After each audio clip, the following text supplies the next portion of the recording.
जी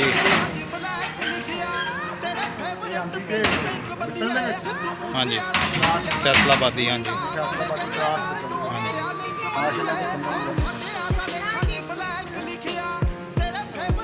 तुसी फंडर करके ਲਈ ਸੀ मेरा ख्याल फंडर करके ਲਈ हाँ जी ये जी ਜਿਹਦੇ ਕੋਲ ਲਈ ਸੀ ਉਹਨੇ ਕਿਹਾ ਜੀ ਇਹ ਫੰਡਰ ਹੈ ਚਿੱਟੀ ਇਹ ਫਰਾਲ ਵਾਲੇ ਬੱਕਰੀ हाँ ਰੰਦੀ ਕੋਨੀ ਤੇ ਮੈਂ ਕਿਸਾਨਾਂ ਨੂੰ ਵੇਚਣਾਗਾ ਜੇ ਮੇਰੇ ਕੋਲ ਕੋਈ ਹੈ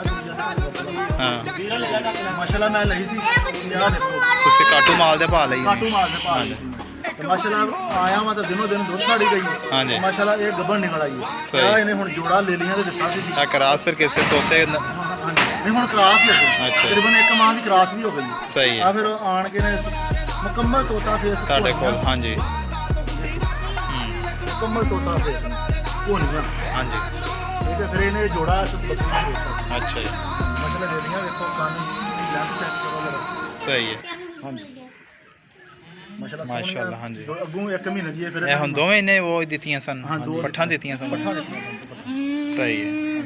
ਪਿੱਛੇ ਕਰਾਸ ਨਿਕਲ ਆਈ ਸੀ अच्छा जी ਹੋਈ ਸੀ वो फिर मुकद्दर कह लो अपने अगले ने ते ਹਾਂਜੀ ਹਾਂਜੀ ਮੁਕੱਦਰ फंडर करके ਦਿੱਤੀ इसने जी अपनी ਫਿਰ ਹੁਣ ਅੱਗੋਂ ਮਹੀਨੇ ਦੀ ਕਰਾਸ ਹੈ ਅੱਛਾ ਜੀ। ਹੁਣ ਖੁਸ਼ਕ ਕਰਨ ਦੇ ਇਹਦਾ ਹੁਣ- ਚੱਕਰਾਂ 'ਚ ਪੈ ਗਈ हाँ जी आया एक और नाम ਛੱਡ ਦੇ ਨਾ। ਉਹ ਸਾਰੇ ਹੀ ਪੈ ਗਏ ਨੇ सारे ने ਹਵਾਨਾ ਹੁਣ ਵੇਖੋ ਨਾ ਉਸਤਾਦ ਜੀ ਮਾਸ਼ਾਅੱਲਾ ਖੁਸ਼ਕ ਕਰਨ ਦੇ ਚੱਕਰਾਂ 'ਚ ਜਾ ਰਹੀ ਹੈ ਸਹੀ ਕਿਸ਼ਤੀ ਵੱਲ ਜਾ ਰਹੀ ਹੈ ਹੁਣ ਮਾਸ਼ਾਅੱਲਾ ਦੋ ਸੁਕਾਨ ਲੱਗ ਗਈਆਂ ਜੀ ਹਾਂਜੀ ਹੁਣ ਦੁੱਧ ਸਾਡੇ ਨਾਲ ਵੀ ਇਹ ਤਾਂ ਮਾਸ਼ਾਅੱਲਾ ਨਹੀਂ ਤਾਂ ਪਤਾ ਲੱਗਣਾ ਸੀ ਕਿ ਵਾਕਈ ਬੱਕਰੀ ਦਾ ਹਵਾਨਾ ਹੈ ਹੁਣ ਖੁਸ਼ਕ ਕਰ ਰਹੀ ਦੁੱਧ ਸਹੀ ਹੈ ਹਾਂਜੀ ਮਾਸ਼ਾਅੱਲਾ ਬਹੁਤ ਚੰਗੀ ਨਸਲ ਦੀ ਬੱਕਰੀ ਹੈ ਇਹਨੂੰ ਚੜਾ